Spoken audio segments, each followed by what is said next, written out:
Hello, everybody, and welcome to North 100, a Canadian Highlander podcast. I'm Serge. Joining me today, I have a Jer Hello. and a Wheeler. Old what? border. Yeah, it is, because today we are talking about the Time Spiral Remastered with that fancy new art. A reminder, though, that North 100 is brought to you by you with your support of the Patreon over at patreon.com/loadingreadyrun. So welcome to our Time Spiral Remastered set review. Now, we want to do something a little bit different for this. This, of course, is a reprint only set, and reprints are often very important for Canadian Highlander, but we don't want to talk about cards as ubiquitous as things like Goyf or Young Pyromancer, things that are like very, very obviously played in the format all the time. Also, what we don't want to do is just talk about a bunch of old cards that used to be really good and then have been replaced. So we're trying to find this really neat middle ground of here are interesting cards you may overlook or that aren't seen as much play. This might be a giant wink, wink, nudge, nudge to those of you who've been like, can we just get an entire episode of the best card you're not playing? Yes.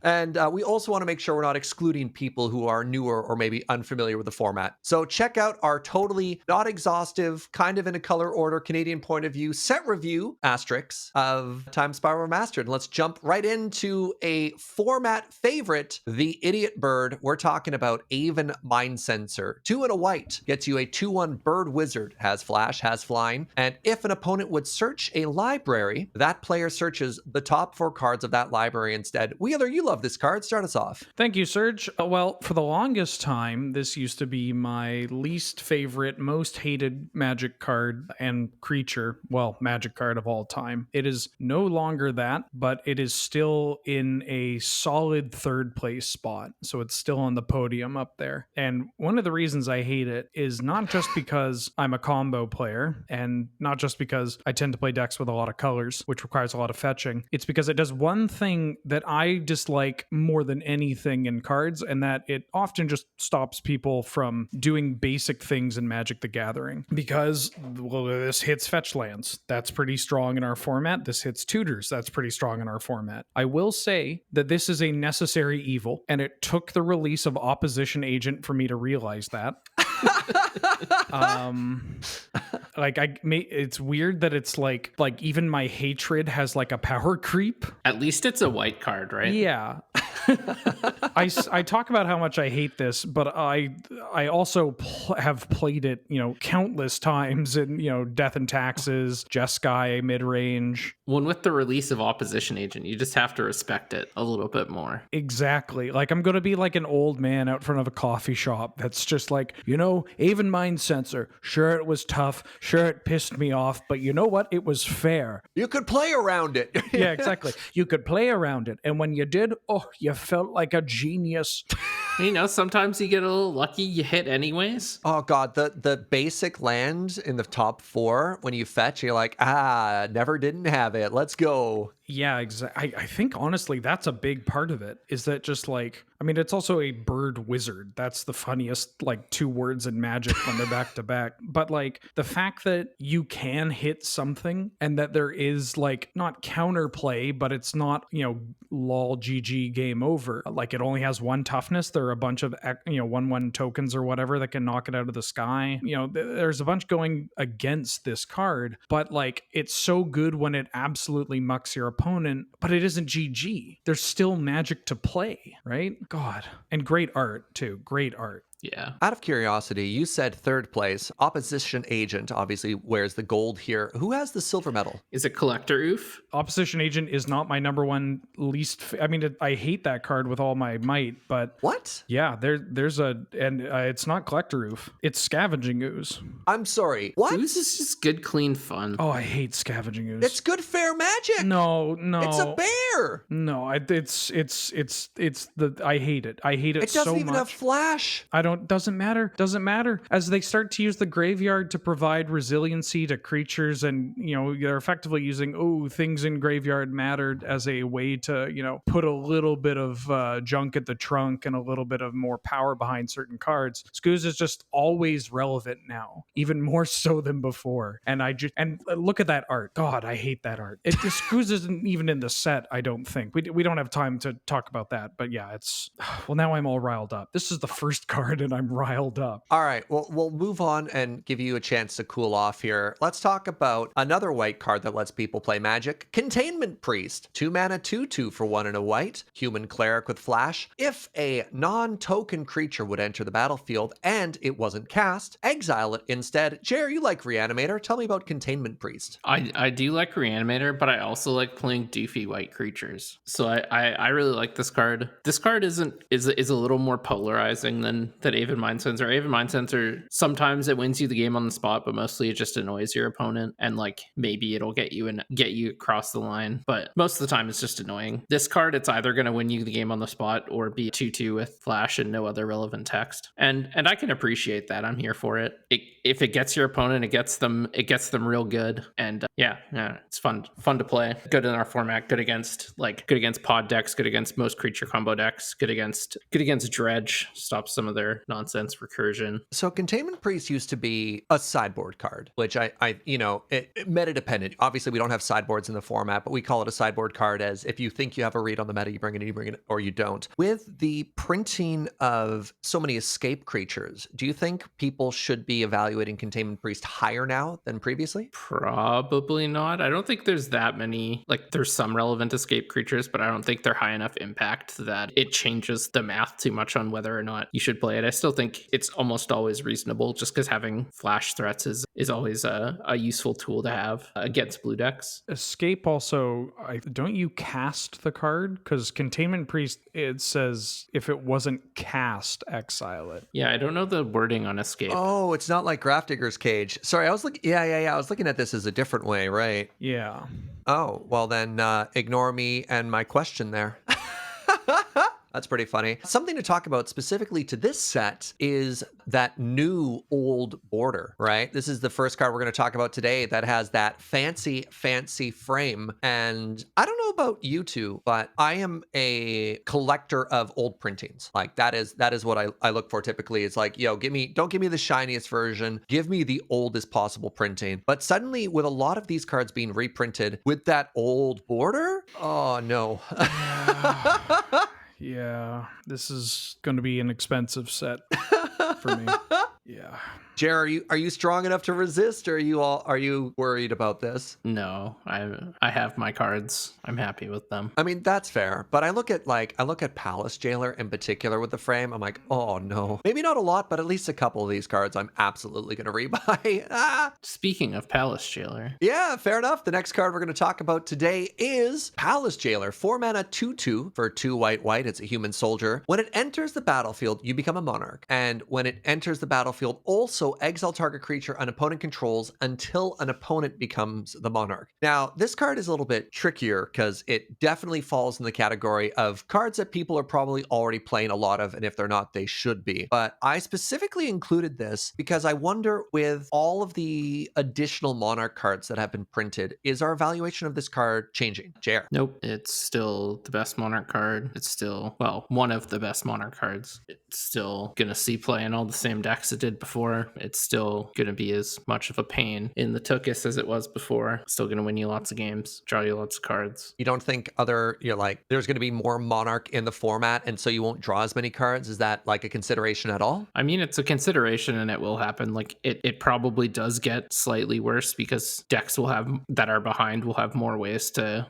cause trades of the Monarch as opposed to you just having it, which means it doesn't quite give you as much benefit. But I think it's still powerful enough and good enough that even though that is a consideration, you're probably not playing it any less than you were before. All right on. Next up, here's a little pet card of mine that I love to see reprinted. We're going to talk about Porphyry Nodes. How'd I do with the pronunciation there, by the way? That's pretty good. Mm-hmm. Nailed it. Porphyry? Porphyry Nodes. This is a 1 mana enchantment for a single white pip. And it reads, and this is a little wordy, at the beginning of your upkeep, destroy the creature with the least power. It can't be regenerated. If 2 or more creatures are tied for the least power, you choose one of them. When there are no creatures on the battlefield, sacrifice Porphyry Nodes. I love this card, and this was a color-shifted version, time-shifted version of an old card called Drop of Honey. And this is such a unique card. As far as I know, there's like these two and maybe the Abyss are the only sort of effects like this that exist. And they're very neat, and it's like an oddly costed control card. And I just don't know if enough people are playing this, but it's weird because you need to let your opponent have a board state to try and get value out of it. So like ideally you play this against a green based deck. They have a mana dork and a threat on the board, and you're asking your opponent to either take their foot off the gas, be like, okay, you have to stop playing creatures into this until everything is dead and the node resets the board, in which case that gives me time to set up and live, or you have to try and race me. You're asking your opponent to continuously commit to the board and try and kill you before nodes kills all of their creatures, and it makes for just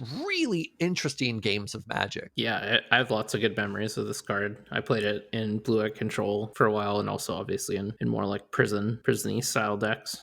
It's just lose a lot of the time for when you, like, if you are the creature deck against it, and like, yeah, you can try to build up the board to, I guess I'll keep throwing things into the abyss and, overwhelm them or whatever, but that's kind of just like a pipe dream, because like, if they're a deck that'll play Porphyry nodes, they'll probably also play other ways to remove creatures. So just like, yeah, you might have to throw one more spell into the bin to, get a dork out of the way or whatever. But then it's going to start picking off things like, God, if this kills like a true name nemesis, that's disgusting. The dream. Yeah, notably, it doesn't target. Mm-hmm. So it does get around effects like protection and stuff like that. It does have a downside. It's definitely not a Wrath of God. And if you are behind enough, you are just going to lose. It is often good with Wrath of Gods, though, because it's often like one of the choices they have is to just like dump everything to try to overwhelm it. And if they do that, then you can Wrath and trade your Wrath and your nodes for all of their creatures. The old Wombo combo. Good trade for you. Heck yeah. All right, let's move on to our last white creature we're going to talk about today, Thraben Inspector. This is a 1-mana 1/2 human soldier for a single white pip. When it enters the battlefield, investigate, which means create a clue token to unsack it, draw a card. Wheeler, tell me about the Inspector. This is a card that looks extremely underwhelming, and you kind of ask yourself, why would I ever play this? Unless you're a player that has played this in a format where you're allowed to have 4 of them, because it's great. And turns out that extends to singleton formats. It's just a bunch of little things. Like, it's such a small like inclusion. There's not really much downside to playing it. It provides, obviously in a lot of decks, having a 1/2 isn't where you want to be, but you're playing white creatures. You probably have ways to either modify that through equipment or have things that want you to have multiple creatures. The fact that it just kind of cycles by itself and lets you cycle at a later time. Super effective for decks, again, like Death and Taxes, or say, well, let's just stick with Death and Taxes, that will want to play a lot of acceleration, fast mana in the form like Soul Ring or Mana Crypt, Ancient Tomb, but you're casting a bunch of 2-drops and 1-drops, because those decks typically need mana sinks for, or extra mana for mana sinks, like equipment, activated abilities, and this just gives you a nice little clue token to do that with. So yeah, it's a really good card that is just like the amount of like tournament winning decks that have included Thraben Inspector are probably like 3 times as many than, I don't know, some other powerhouse card from that block. Just kind of wild to think of, like Spell Queller or something. I just love that our vintage legal format, you're playing this, 5-cent common from Shadows over Innistrad. It's not 5 cents. Oh, this card's worth money. I mean, at least a quarter, maybe. I mean, now this version, because this is with the old border, like this is definitely one of the big ones on my like sites of like, okay, Ben, let's, we're going to pick up some of these old bordered foils and we're going to do this slowly. So let's start with the ones that we really want, like, Thraben Inspector. But yeah, it's an absolute slam dunk card. It's a role player. Mm-hmm. Love it. All right, let's talk about blue cards, and let's talk about a classic blue card, at least in my impression, and something from a lot of, I want to say, like Highlander past, and that is Ancestral Vision. Now, Ancestral Vision does not have a casting cost. You can only suspend it. So for a single blue, put it into exile with 4 suspend counters on it. 4 turns later, target player gets to draw 3 cards. Jared, tell us about this card in our... Yeah, I mean, generally you'll play it in slower mid-range ramp control decks as a way to sort of get ahead on cards in the mid to late game. Although with the amount of recursion available in our format, there are ways to discard this and then cheat cast it for free from your graveyard. Like Goblin Dark Dwellers, for example. Yeah, exactly. Yeah, and sorry, I lost my train of thought. Draw 3 card, good. Yeah, that one. I haven't been in the scenario yet with this card, but like I'm really scared in a world of like Hull Breacher with this card, you know? It just gives them so much time to set it up. They are printing more and more ways to sort of get this card. Like Remand is the classic one. It's just like your opponent suspends that turn 1 and you just like put your Remand face down on the table and you're like, I'll see you in 3 turns. What's worse, getting this remanded or getting it memory lapsed? Memory lapsed feels worse. Yeah. I mean, something that feels bad but not as bad as memory lapse is having it misdirectioned, because it is target player. They can have it, reverse. You're like, oh, at least you spent 2 cards for that. Sure, you worked for that, but the remand. For whatever reason, I don't know why, I can picture Josh Lane's face as the person remanding this. And, he's smiling, but he also feels bad about it. And I'm like, yep. No, he doesn't feel bad about it. Absolutely not. I remember playing against Sutherland once. It's a really interesting card when you're against like a blue deck and they're resolving an Ancestral Vision or whatever, and they have so many cards in your hand. And it's like, well, they already have like 6 cards. I'm not going to win a card advantage war against them. They're already up so much. So maybe I have to fight like a mana war, right? Like I have to catch them out on scenarios or play into the other resource that they could be lacking. And I remember thinking it was so bad to do where Chris Sutherland goes to Ancestral Vision and I misdirect it to myself. And I'm like, there's no reason for me to do this. Like I should save this misdirection to try and save a creature or whatever. And like, I remember thinking about doing it and telling myself, don't do this. And then I'm stuck there doing it. I'm like, oh my God, I just lost this game. And Chris just went, wow, I didn't think you'd have it. Yeah, that resolves. And I was just like, oh my God, what? Like, we're both just in disbelief. Like, he had like 7 cards in hand. And I was just like, oh, none of us thought that would work. Huh, cool. Good. All right, let's move on to Looter Il Core. And this is a personal favorite card of mine. This card has a sweet spot for me. 1 and a blue gets you a Core Rogue 1/1 with Shadow. This creature can block or be blocked only by creatures with Shadow. It lives in a different dimension. And anytime it deals damage to an opponent, draw a card and then discard a card. Wheeler, what do you think? I am similarly a fan of this card. I don't know how all over the place it is, but in 2021, I guess. But having played this card in Highlander within the past, 12 months, trying it out in Dredge, and having played it in like Flying Men, there is a spot for it. This card, I was about to say famously, but maybe that's presumptuous. Famously is the only creature in Flying Men that I will play that kind of goes against the rule of a creature can't have power less than its converted mana cost. Literal Killer, I'll make the exception because this bad boy draws you so many cards, and God, does it ever hold a GT or an unstable mutation. Oh, I mean, even like a Curiosity now, right? Mm-hmm. Yeah, Curious Obsession is huge. Curious on this Obsession, card. pardon me. Or Curiosity. Hey, we play both, baby. Like that's, this card will draw you so many cards. And there is some merit to it in like certain reanimator decks. I don't know if it's exactly, the first card you sleeve up, but sometimes you need to have some creatures for that victimize. And, sometimes you need to don't soul exchange, but you get what I'm saying. It's there, there is value in having a cheap creature or a body attached to this. All right, next up, let's talk about Mystical Teachings. 4 mana instant for 3 and a blue. Search your library for an instant card or a card with flash, reveal it, put it into your hand, and then shuffle your library. And flashbacks for 5 and a black. What do you think, team? I don't have somebody specifically for this card. This is kind of a classic. This feels like a JR card. I absolutely love this card. I've played this in everything. I've played it in combo, control, mid-range, decks that don't really fit into any archetype. Yeah. You think people are sleeping on this card? I mean, as the speed of the format sort of gets faster and faster, less and less decks will sort of be able to play this. Like It's definitely a very, like, if you're not using it to win the game immediately, like, you're not just using it as a 4 mana, get an instant or flash creature that wins me the game. If you're trying to play it, like, sort of quote unquote fairly, I think you're not going to be able to do that as often. But it's just so good at what it does, and it's so good at getting you an advantage and letting you turn the corner.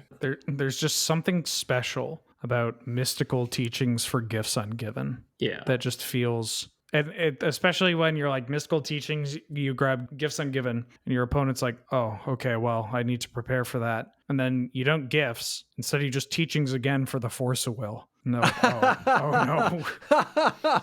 Yep. Yeah. Yeah, when your opponent is mystical teaching for a counterspell, you're in a lot of trouble. Yep. You're like, oh no, they already have it. All right. And speaking of counterspells, the last card we're going to talk about in blue today is Pact of Negation. Costs 0 to cast, counter target spell, but at the beginning of your next upkeep, pay 3 blue or lose the game. Jer. Yeah, this is definitely one of the candidates for being teachings for if you're looking to win the game the next turn. It mostly sees play in combo decks or decks that want to be proactive. Often it's the only counter spell they have in the deck they can tutor for if they have everything else and just need a bit of protection to end the game. You do also see it in control decks that will occasionally want to tap out, or in like bigger ramp decks that want to be able to tap out and the mana cost isn't as prohibitive. All right, let's move on to black cards. And I want to start off with Dread Return. I love this card. I think this card is super neat. 4 mana sorcery, 2 black, return target creature card from your graveyard to the battlefield. Flashback, sacrifice 3 creatures. Wheeler, start us off. Well, let me just stretch out as one of my preview cards for Time Spiral Remastered. Nice flex. Nice. Nothing I love more than sacrificing 3 creatures and bringing back some idiot. Dread Return is like, this card is just disgusting and broken, like with, varying results across formats. But for Canlander, mostly you're going to be seeing it in something like a Hermit Druid combo deck, or in a deck that, has Hermit Druid like Dredge, just because 0 mana to reanimate something is pretty strong. And if you mill a Narcomoeba, or if you have, Hermit Druid itself, or some mana dorks, maybe a cheeky Gravecrawler to come back, a Bloodghast, this card ends the game super quickly. And it doesn't happen often, but 4 mana to just reanimate a creature is also just fine sometimes. I like that weird second of, the primary casting cost on this is flashback sack 3 creatures. Yeah. Like 95% of the time. And I do like the rare, oh wait, I could also cast it for mana? Weird. How did this get in my hand? Right? Not to perpetually roast Sutherland this review, but I played Dread Return. I snuck it into Sandy B, so Pattern Rector, because I thought it would be cute. I was like, I'll give it a try. And I remember fighting Chris, and I cast a Siege Rhino, and he counters it. I'm like, okay. And I try to Dread Return the Siege Rhino, and he counters it. I'm like, okay. And then I had all these dorks around and like a leftover spirit token. I'm like, oh, flashback Dread Return, get the Siege Rhino finally. And he was just like, oh no, I can't deal with that. He untaps, draws his card, and then concedes. Like, it's just like the resiliency there is there, and it gets the job done. All right, next up is a very unique card again, a little friend called Nether Trader. So this is a 2 mana 1/1 spirit for black, has haste, has shadow, and then says whenever another creature is put into the graveyard from the battlefield, you may pay X. If you do, return Nether Trader from your graveyard to the battlefield. So this is a very interesting recurring creature of the likes of quite a few. And I don't know if it's ever quite had a home. Wheeler, tell us about Nether Trader. So, not to bring up another one of my preview cards, but I actually think this card kind of like really sells, part of the point of this set review, where for the longest time, it never really got there,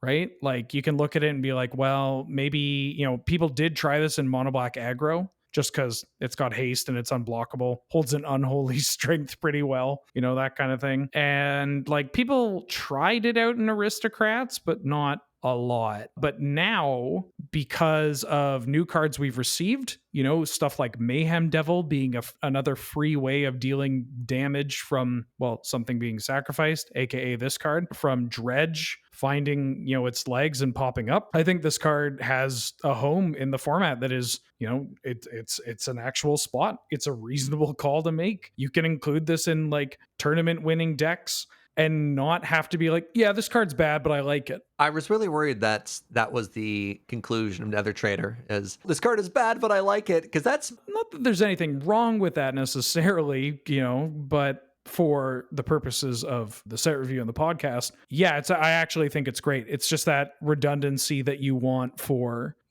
tagging along with Bloodghast and sacrificing things, just because all these decks have received tools that make it run a lot smoother. All right, let's move on to Tassiger. The Golden Fang, 6 mana, 4/5 legendary human shaman, has Delve, so you can reduce its CMC cost by exiling cards from your graveyard, and has an activated ability 2 and a green blue hybrid, so 4 mana altogether. Put the top 2 cards of your library into your graveyard, then return a non-land card of an opponent's choice from your graveyard to your hand. I'll start with Jer here. What do you think? I think this card is really strong. It has been strong and still is. It's a really strong early threat. It's got a really, really powerful mana sink in the late game that sort of works well with the delve mechanic. You can delve away a bunch of the cards that you don't want to recur with the ability to up your chances of getting what you do want. And yeah, it's won me many games. Fits in many different archetypes. And you lost $1 because of this card. I did. I was going to try and skip that story, but absolutely. I had a long-running bet with Allison, the rock expert of our format, and she was like, if I ever pay more than 2 mana for this card, I'll give you $1. And it took something like 18 months, and then one day she just walked up to me and handed me a loonie, and I'm like, what? I knew right where it was coming from, which was quite funny. And then she said, to be fair, it was the 3rd time I cast it that game. And it was against me. You're welcome. I forgot that part, Jer. That's hilarious. Yeah. Caracas is a hell of a card. All right, let's talk about our final black card today. Tombstalker, 8 mana, 5/5 flying demon for 6 and a black, but it has Delve to make it a bunch cheaper. JR, what do you think of Tombstalker? I still think this card maybe should go down as one of the most underplayed cards in our format. This card is so incredibly strong and wins games so quickly and stabilizes the board incredibly well and kills planeswalkers and kills opponents. For a long time, and even now, it doesn't get as much play as it probably should. Yeah, people underestimate flying, as they do with most keywords. And a 5/5 flyer for 2 mana is just very, very good. And I think it's gotten better. Like there are just more cards that fill up your graveyard naturally. Even stuff just like Prismatic Vista or Fabled Passage. And like a bunch of removal that is very strong and, flexible, like Eliminate or Tyrant Scorn. I guess Scorn, you can technically bounce it, but, even Abrupt Decay, which not exactly new, but ways to just get rid of something, but because it's an 8-drop, they're not getting rid of it. When it dodges basically all red removal with 5 toughness as well. I think a lot of people fall into, I don't want to say a trap, but like a deck building problem where like, okay, I'm putting cards in my graveyard. It's probably better to do card draw. So they'll put Dig Through Time, they'll put Treasure Cruise in, and then edge out Tombstalker as their graveyard sink. And I think that's what we talk about when we're like, wait, hold on. Maybe instead of drawing cards, you just kill them. Yes. Yeah. What if we just won instead? Yeah. Like True Name Nemesis is the classic for that, where it's like, I got 1 point left in my deck, and well, I guess I'm as deep as playing Mental Note and Thought Scour and Opt and all this. I can't play True Name. Mind Twisted is. And it's just like, no, just kill them. like, just play this donkey and kill them. And that's kind of just Tombstalker's MO. Play the donkey and kill them. You learn one thing from this game. Play the donkey and kill them. That's the takeaway. Thank you. All right, let's move on to red. We're going to talk about Bedlam Reveler, another incredible underplayed 8-drop. 8 mana. Gets you a 3/4 Devil Horror for 6 red, but costs 1 less to cast for each instant and sorcery in your graveyard. Has prowess, so it gets bigger for every spell you cast. And when it enters the battlefield, discard your hand and draw 3 cards. Wheeler. So this is a card that similarly has kind of like gone through these ups and downs, kind of like Tassiger almost, where you look at it and you always assume like, oh, I'm paying 2 mana for this card. And then it turns out you're not, because you're using your graveyard for a bunch of other things. And so it saw a lot of play, didn't see as much play, but now I'm coming around on it, especially with more tools available to like a black-red or like a Mardu kind of spell-based deck, you know, like a Mardu, like a low-ish curve Mardu Pyromancer, Mardu Monarchy kind of deck, which is something I've mostly had my eyes on because I don't know what's wrong with me. I just haven't had any interest in playing blue decks lately, which probably means I'm sick. But like this thing dodges Bolt immediately, again, dodges Abrupt Decay, has similar stuff to what Tombstalker has. Obviously, no flying is a bit of a oopsie doopsie, but that's okay because you're just going to draw more burn to kill them, or you're going to not draw any cards and instead replace those draws with dredges and dump your entire deck into your graveyard and then kill them. And this is probably in my top 5 cards to get in an old border, because my god does this look good. Heck yeah. All right, let's talk about what I feel is one of the most iconic color shifted cards ever, and that's Brute Force. Other people might disagree with me, but when I saw Giant Growth printed in red, I couldn't believe it. This is so cool. It's like this in Sunlands, just blow my mind, that fact that they exist. If you're not familiar, Brute Force is a single red instant. Target creature gets +3/+3. Wheeler, tell us about it in the format. So here's the thing about red. You can't give red too many giant growths, because often in a red deck, it's just lightning bolt, right? Like that gets out of hand really quickly. And this card took a while for people to come around on it.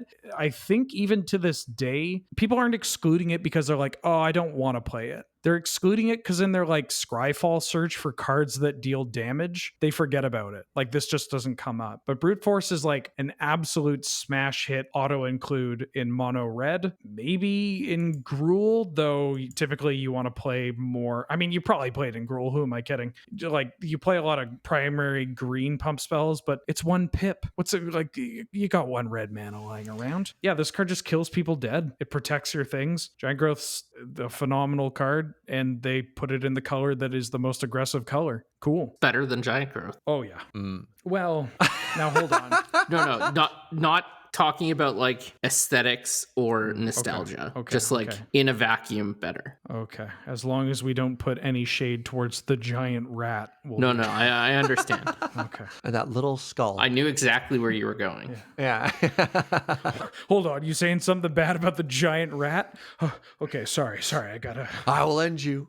All right. Let's talk about Empty the Warrens. 4 mana sorcery for 3 and a red. Create 2/1/1 red goblin creature tokens and has Storm. Jair. This is a card I've always wanted to explore more with, but never really did. I know Robin was getting people with this for a while, and especially when Storm is a popular deck and people start making meta calls against it, this could be a really powerful choice because it opens up so many more lines of play that aren't available, and you'll just get people who are waiting on the more traditional lines. They'll be pretty sure you don't have enough mana or resources to go for a Tendrils kill, so then if you like cast an early tutor and get this, then you'll be able to win a game that you couldn't have otherwise. Yeah, so it's a really interesting card, and I think it actually still could have a lot of applications, even in like less traditional Storm decks. What's the fewest goblins you'd want to have and still reasonably win the game with empty? Depends a lot on the deck your opponent is playing. It's a fast clock. Like, I've definitely seen people go for this turn 1. Yeah, and also what turn you're casting it. Like, Yeah. Right. obviously as the game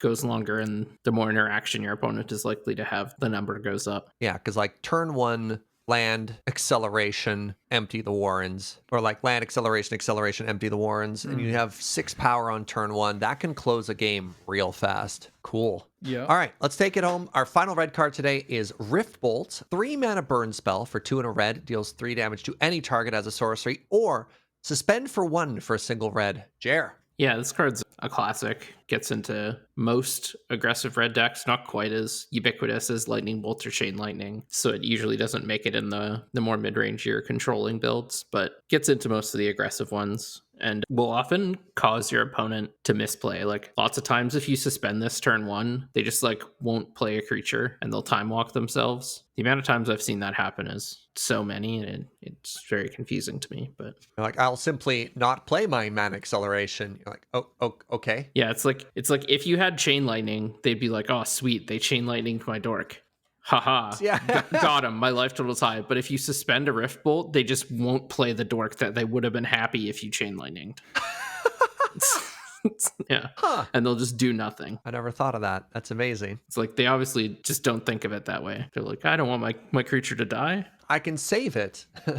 Yeah. All right, let's move on to green and talk about a very cool card, Scrib Ranger. 2 mana 1/1 fairy for 1 and a green, has flash, flying, and protection from blue, and return a forest you control to its owner's hand, untap target creature, activate this ability only once each turn. Jared, tell us about this card and maybe a little bit of the interaction and what makes it so powerful if people aren't familiar. Yeah, so this card is really strong in decks with creatures that tap for lots of mana. It's also very, very good with Dryad Arbor. It's also very, very good in like hoof style decks that don't play lots of lands, in that you can tap a forest for mana, return it, tap a creature and tap a creature for mana, and then play the forest and untap the creature. If you didn't have a land to play, you essentially just netted 2 mana for basically nothing. So although it doesn't look like a mana dork, it's a mana dork in the right deck. All right. Yeah. Plays a very important role in mana acceleration decks. And the pro blue actually comes up quite a bit as well. One of the common ways for these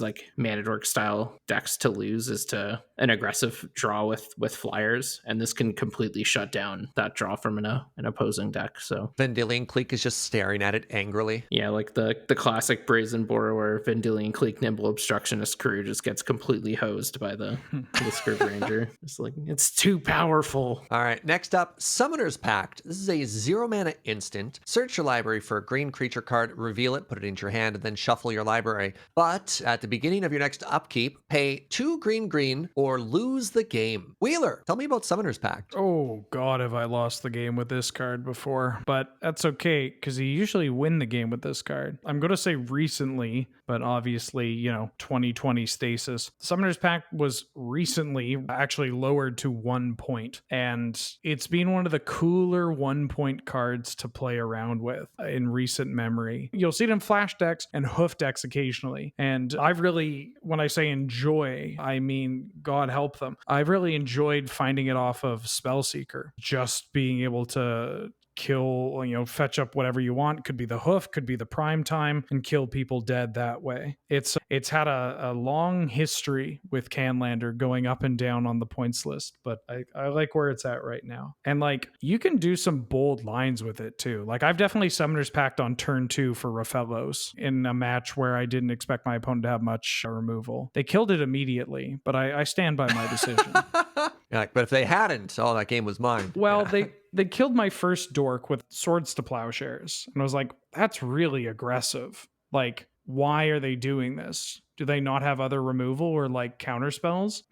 Okay, well, I'm going to do this. And then I immediately got Path exiled and died. Oh, wow, that feels bad. Yep.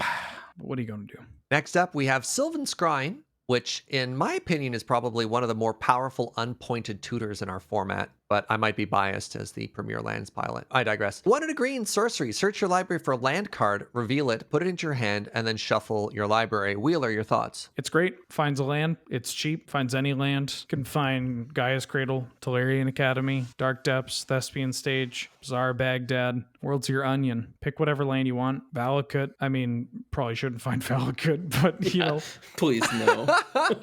All right, the final green card we want to talk about today is another tutor, but maybe one that you're not as familiar with, Time of Need. So 1 and a green sorcery, search your library for a legendary creature card, reveal it, put it into your hand, and then shuffle your library. Jer. This is a really interesting card because it's never really seen a lot of Canlander play, but it's one of those cards where its applications are just getting greater and greater in so many different decks. Like we were talking about it earlier, you can easily play it in the green-white combo style deck where it finds Sack Outlets, it finds Safi, it finds lots of other things. You could play it in the Hate Bear style deck. It finds Thalias, it finds Gadok Teague. There's many others. Kiki Jiki. Yeah, Kiki Jiki. I played Yawgmoth combo deck for a while, and it can find that one. Yeah. So I'm thinking about this card and comparing it to the other creature tutors that we have in the format. So Eladrami's Call is an instant, but costs you a green and a white pip, so that's a downside to that. There's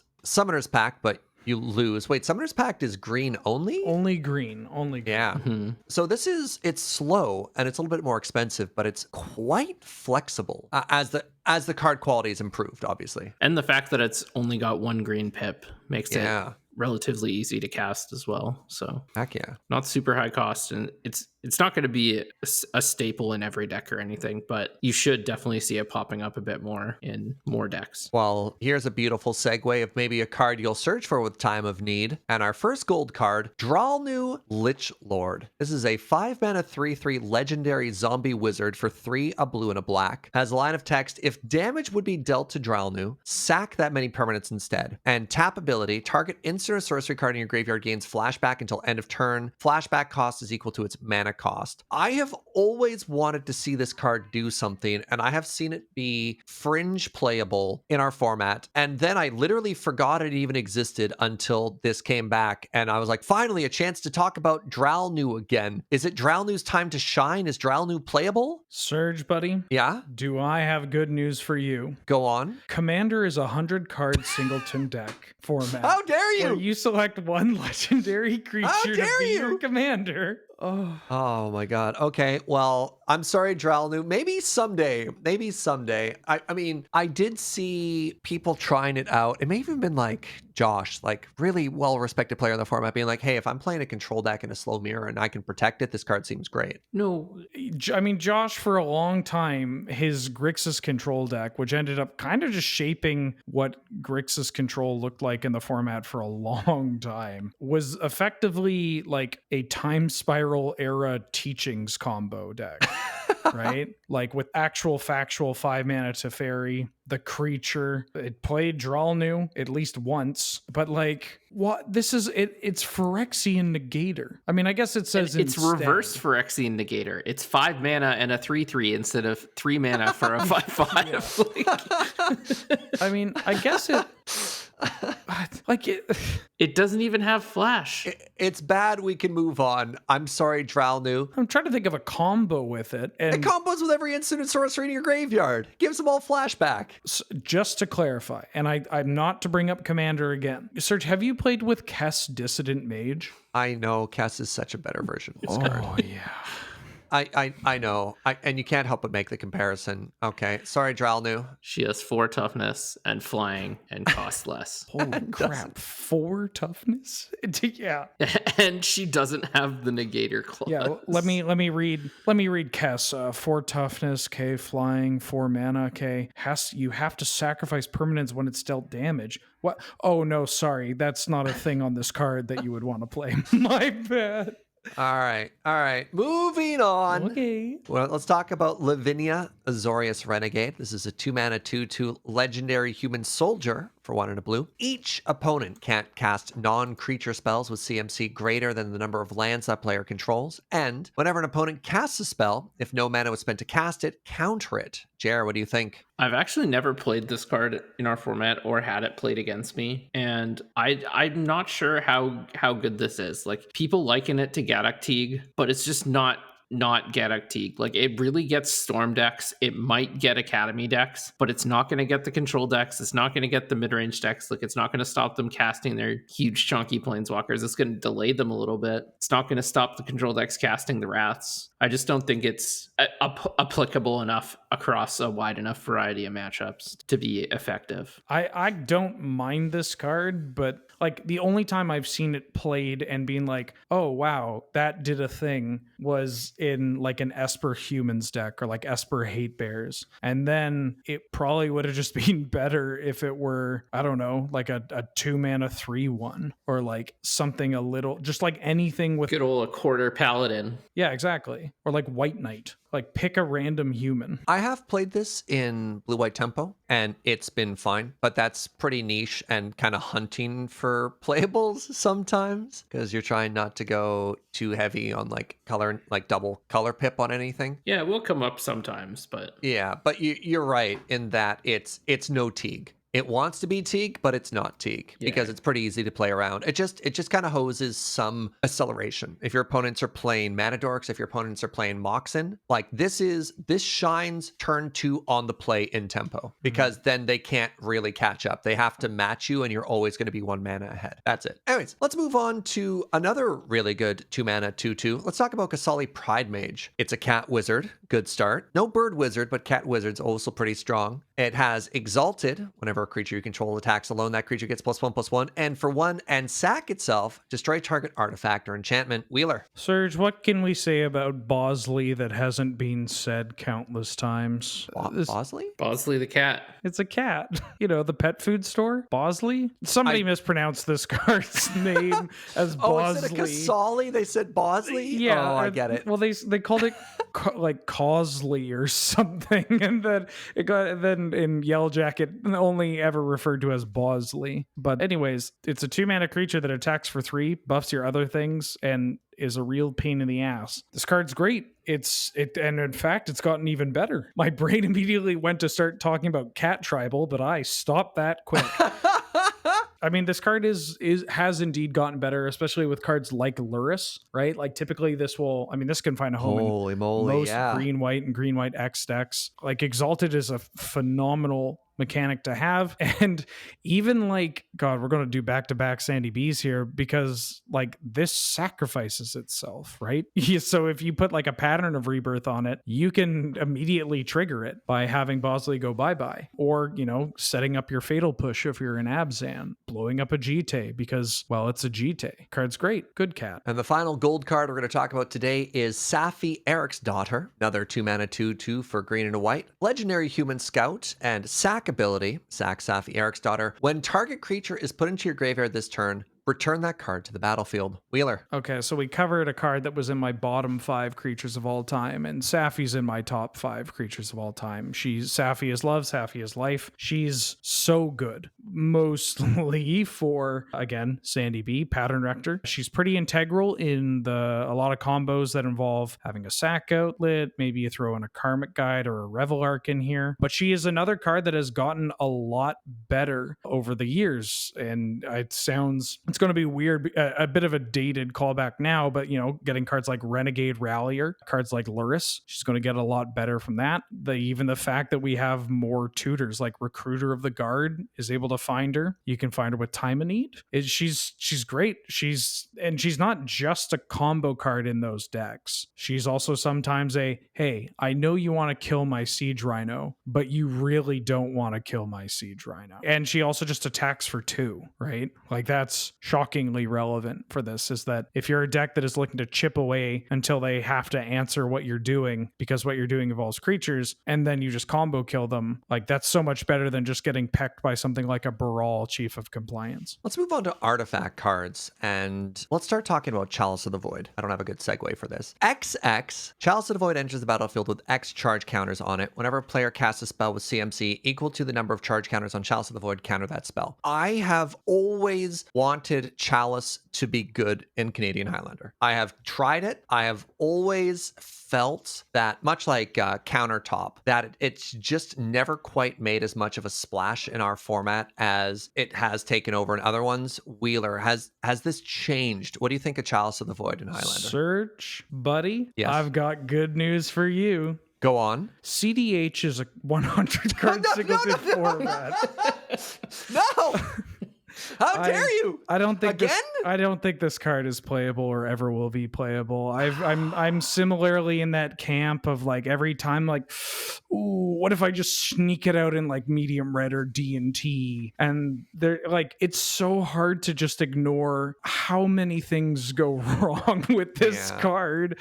Be it like all of your good cards not doing anything under it. In formats like Legacy or Vintage or even Modern, right? Like there's such a density of very specific mana costs being hit usually 1 or 2. But like, we don't have that for us, because you could be like, great, I have a Chalice on 1. There's no way they'll be able to remove my stuff. But the removal spells in our format aren't just Fatal Push, Swords, and Bolt. They'll be like people could show up with literal, actual, like, Dark Banishing, or like Rift Bolt, right? Yeah. Like, oh no. Yeah, exactly. So it's not gonna, it's never reliable enough, to lock down like enough things. I'm just sad now. I mean, I feel you. Yeah, I I absolutely feel you. But the CDH crowd, they're a good bunch. All right. Next up, Gauntlet of Power. 5 mana artifact. As it enters the battlefield, choose a color. Creatures of the chosen color get +1/+1. Whenever a basic land is tapped for mana of the chosen color, its controller adds an additional one to that color. I love effects like this. I don't know, Wheeler. What do you think? Serge, buddy. No. Do I have good news for you? Don't you dare! I've played this card in Canadian Highlander. Bad news for Jer. I'm about to say that I've played this in High Tide. It was 2009. Things were different. All right. Did you just like spit your water, Jer? Are you okay? Like, I guess it's a mono blue Mirari's Wake. Oh, yeah. I look at this and I think of Big Red. Like, this is where I've traditionally played this card. And I don't know if that deck is seen. I mean, now that the medium decks are medium decks and are just, winning and killing opponents instead of trying to do really cute things like cast wildfires. But that's where Gauntlet of Power shined. I mean, in Big Red, you have Gauntlet of Might. You get actual factual Gauntlet of Might. But you're right. Like, I don't know. Even for like big decks, like, I could play this, or I could just play a dragon, a planeswalker, or a dragon. Green has the Great Henge now, right? Like, blue already has Academy and High Tide. I guess just Big White. This is just for Big White now, isn't it? Oh yeah. I mean, you're hard cast Entreat the Angels because you drew it and you can't do anything about it. Because I mean, your scroll rack's gone. They already exiled it. Your opponent zoned in on the only good card you have immediately. All right, let's talk about the final artifact in the set. Sorceress Spyglass. 2 mana artifact. As it enters the battlefield, look at an opponent's hand, then choose any card name. Activated abilities of sources with the chosen name can't be activated unless their mana abilities. Jer. I've really liked this card every time I've played it, and I've probably played it more than most people. If you dislike losing to planeswalkers, then Sorcerer's Spyglass is for you. If you dislike losing to creature combo decks, then Sorcerer's Spyglass may be for you. If you like to randomly goozle your opponent and get to name a fetch land that they have in hand, then it might be for you. Yeah, this card has a bunch of reasonable applications. You don't have to blind name like you do with Pithing Needle, so its average case is way higher. And just even having the information can be good value. Probably better than Revoker because you can Wrath and not lose your lockout effect, right? Well, yeah, it's just much more likely to stick around than Revoker, like an artifact versus a 1 toughness artifact creature. Yeah, I think it's a pretty reasonable card, especially with the planeswalkers they've been printing these days. Heck yeah. All right, let's bring it home by talking about lands. And first up, we have Dryad Arbor, a beautiful and unique card. I don't know if there's anything quite like this. It is a land creature land type, forest dryad. It isn't a spell, but it is affected by summoning sickness. So it taps to add green, and it's a 1/1. This card, I don't know. I have Jared, take it away, please. I'm just so happy this version doesn't look like a basic forest. You mean that? Yeah, it doesn't have. It's not textless. Yeah, exactly. It's not textless with the forest mana symbol. Oh my god. Yeah, this card is good. It's seen less play than it has in the past. It's just green sunning for 0 isn't what it used to be. People figured out how good green sun zenith is and how valuable being able to get things like in the mid and late game are. And there's just many more mana dorks, so you're less incentivized to and less required to have green sun for 0 as a play available to you. And drawing it often is the worst. Oh, yep. Yeah. What decks are still wanting to play this? Is this still in Hoof because it taps for 2? Yeah, it's still in Hoof because having forests in your deck is good. You have so many land tutors. It is a forest and you're incentivized to play forests, and it is a creature that you can get with Primeval Titan, and you're the most Primeval Titaning deck there is, and sometimes you just need to get a creature. Something to soak up a Liliana -2. Yeah. There's so much potential for like sweet plays of having a fetch land up and grabbing this to get around edicts to give you a haste creature that you can, fetch for end of turn. It opens up some really, really unique lines of play. The hilarious interaction of Dryad Arbor and Blood Moon. You're like, what's going on? Good times. Get to attack them with the 1/1 mountain. Yeah.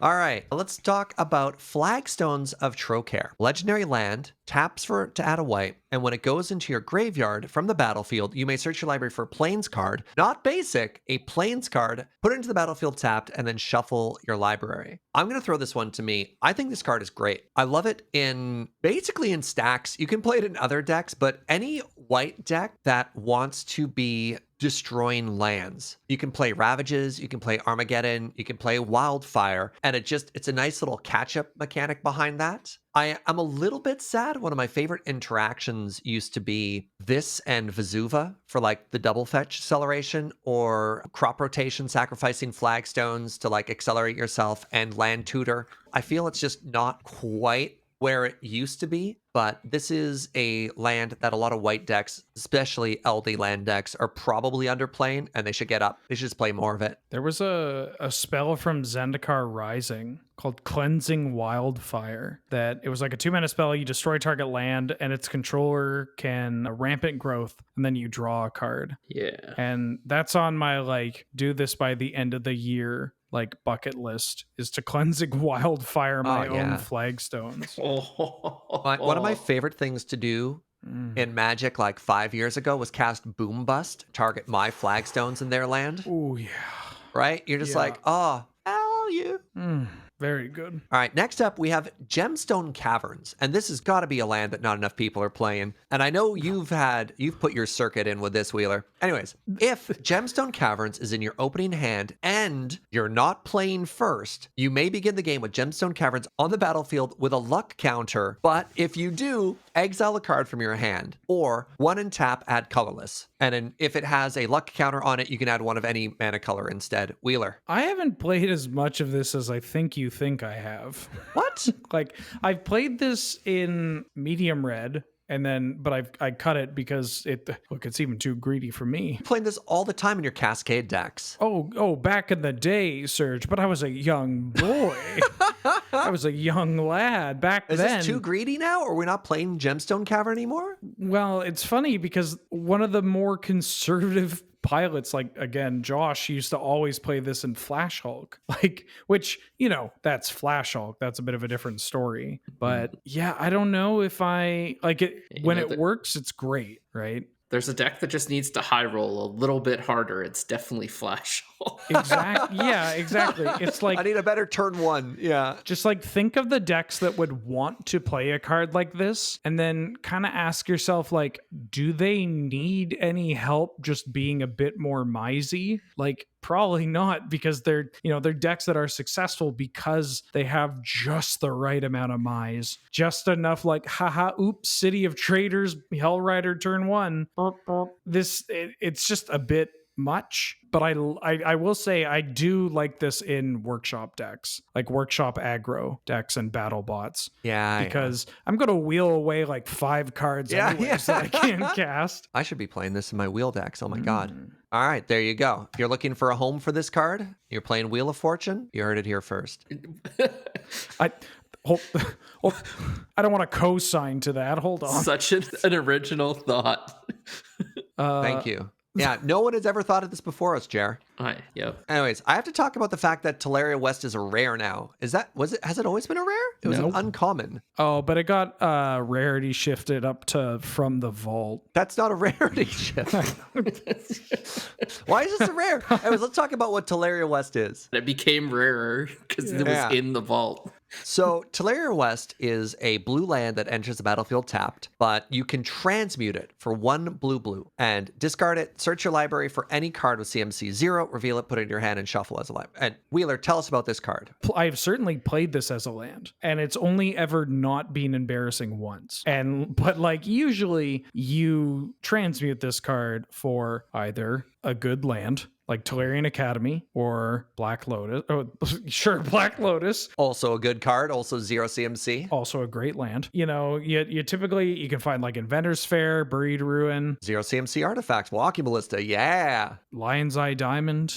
Like this card almost always is just finding a broken 0 mana card, but it's really good at bridging the gap. Like again, if you have a Sylvan Scrying, you can just find the Talarian Academy. But because Talarian Academy decks are going to want a bunch of ways to find lands, and the way that you kill people could also be, with Black Lotus or Walking Ballista, it lets all your land tutors, when you have enough mana, which, 60 to infinite mana is enough mana usually, it turns all your land tutors into also find the thing that kills them tutors. Zurin Orb. Sylvan Scrying into WinCon, right? Yeah, exactly. So it's super great at doing that. And it's transmute. You can't counter transmute. That's also just huge, right? You get to spend your mana on a turn to do something, and your blue opponent's just sitting over there with... Actually, you know what? I was going to say sitting over there with a bunch of mana sad about counter spells, but in an era of Opposition Agent and Hull Breacher, I'm going to get murdered for doing this. Oh, yeah. So, yeah. You know what I just realized on this? And maybe it's not that galaxy brain and I'm not a genius, but this is basically a double face modal card. Oh, yeah.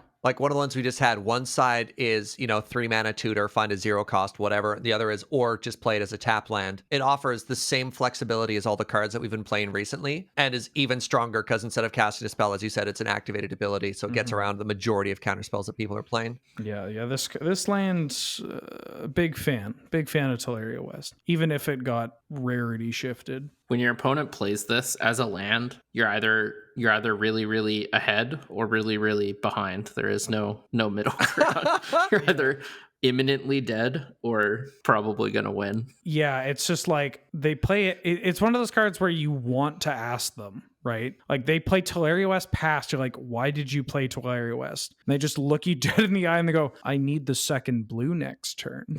And you're like, oh no. Yeah, they look you in the eye and they're like, game 2. You're like, ah. Yeah, you heard it here first, folks. Serge will concede to any played Talaria West. They always have it, Wheeler. They always have it. All right, let's talk about our final card of the set review, which is a card near and dear to my heart. I think I said that about 18 times in this set. Wow, this is really the nostalgia set. Let's talk about Vesuva. We mentioned it when we were talking about Flagstones of Trocaire earlier. Vesuva is a land that enters as a tapped copy of any land on the battlefield. This card used to be amazing. Wow. I don't know. Somebody's going to age date me here and I'm going to feel really old. But the legend rule used to work differently, where if there were 2 identical copies of the same legendary permanent, including like your opponents, they'd both just die. God, R.I.P. And you could play Phantasmal Image, which is incredible, but you could play Vesuva as a non-counterable, uninteractable wasteland that would take out academies and Caracases and stuff like that, because it would just be like, haha, everything dies. You can't activate ability in response to this. And I love that. I loved lines like, well, I was mentioning earlier, copying Flagstone of Trocaire, double tutor, right? Put it in your bin, find other stuff. But I still think this card has a home in our format right now, especially with cards like Field of the Dead, or all of these other just increasingly high value lands that more and more decks are getting. I think this card is fantastic. And if you're trying to get value out of your like key lands, why not have a second copy of it? I don't know. Do you think that's too greedy? Your thoughts? What do you mean too greedy? Like it's not gemstone caverns greedy. I just don't know how much benefit you're going to get from this, like on a regular basis. Yeah, that's fair. Like, it can be sweet. It's great with Knight of the Reliquary. Like, if there's anybody who loves Knight of the Reliquary and Maze of Ith, it's me. Yeah. And do you know what's better than Knight of the Reliquary and 1 Maze of Ith? Knight of the Reliquary and 2 Maze of Iths.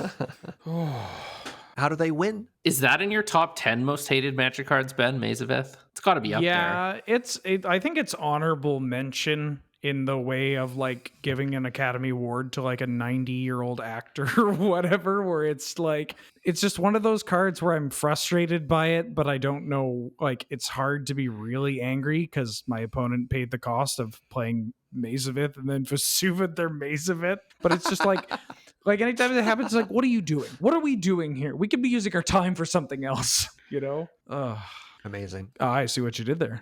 Well, friends, that's going to do it for our set review. Any final thoughts on the set in total? I mean, obviously, huge nostalgia blast from the past, and really excited about the new borders. The set is so sweet. Yeah. It's so good. It looks good. It feels good. I mean, I haven't played with it, but I'm sure it feels good. And like just getting all these new cards to players that, you know, have wanted them for so long, but they've been trapped behind like, haha, oops, future site availability. Here's like an $80 card or whatever that is now like $5. Hell yeah. Well, to you, dear viewers, thank you so much for watching. Definitely appreciate it. Want to say thank you to the Patreon, patreon.com/LearningReadyRun. Without you, this wouldn't be possible. Thank you so much for listening, and we will see you next time. Bye-bye.